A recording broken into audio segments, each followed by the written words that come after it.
This is the Samsung Galaxy Book S, a lightweight, always connected Windows PC where the inside is just as intriguing as the outside, and it might just be your next laptop. Let's process.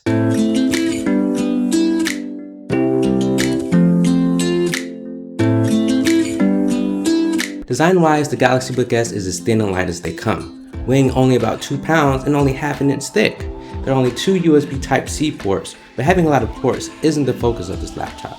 Spec-wise, there's only one choice, a Qualcomm Snapdragon 8cx processor, 8GB of RAM, and 256GB of storage. That's right, this laptop is powered by an ARM processor, the same kind of processor that's in your smartphone. We'll come back to that later. You'll be looking at a 13.3-inch Full HD screen that looks quite nice in my opinion. This is the 720p webcam. As you can see, it's not the greatest, but if you need one in a pinch for a Zoom call, it'll have to do. The power button doubles as a fingerprint sensor, and LTE connectivity rounds out the spec sheet.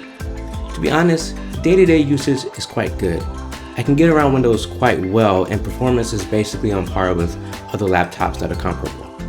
The laptop instantly comes on when I use Windows Hello fingerprint sensor, and the keyboard has a short travel similar to Apple's Butterfly keyboard, but it may take some time to get used to it, but I was able to write this whole review on the Galaxy Book S. The trackpad is somewhat on the smaller side, but it does use Microsoft's Windows Precision drivers, so scrolling is very smooth. The speakers get surprisingly loud. Samsung says they're tuned by AKG. I'm not an audiophile, so take my opinion with a grain of salt, but listen to this.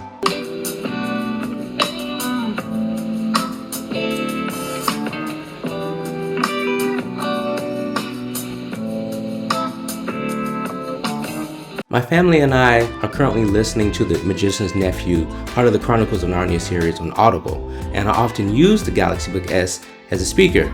I'm not sponsored by Audible, I just like using their service. Hashtag not sponsored. One of the benefits of being powered by ARM is long battery life.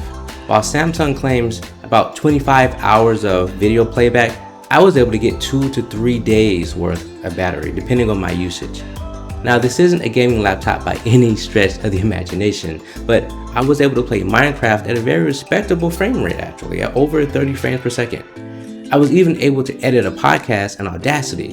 Be sure to subscribe to the Black Techies podcast, by the way. I was able to boot up CSGO, but it kept crashing when I was loading into a game. However, I could just use a streaming service like Shadow or Google Stadia and play games that way if I didn't already have a console or a gaming PC. But that leads me into the downside of this laptop. Like I said earlier, the Galaxy Book S is powered by a Snapdragon 8cx, an ARM chip, which is the same kind of chip that's in your phone, instead of a typical Intel or AMD laptop. Because of that, not all programs are going to run perfectly. You have 2 options, either run apps that are natively compiled for the ARM instruction set, or use 32-bit applications which are technically running in emulation by Windows, although not as good. Like, I can run Edge and Chrome, but since Chrome isn't compiled for ARM, it doesn't run as well as Edge. And if you try to open up an app that's not optimized for it, you'll get this little message here. However, I'm convinced that the lack of ARM-specific apps won't be a deal breaker for most people. This could very well be the perfect laptop for about 90% of people, especially students. A thin and light laptop that comes on instantly, has all-day battery life and LTE connectivity. To be perfectly honest, and unless you do something really serious like photo or video editing or 3D modeling or coding, I'm almost certain that you will love this little machine. But since this is just processing, let's dig a little deeper.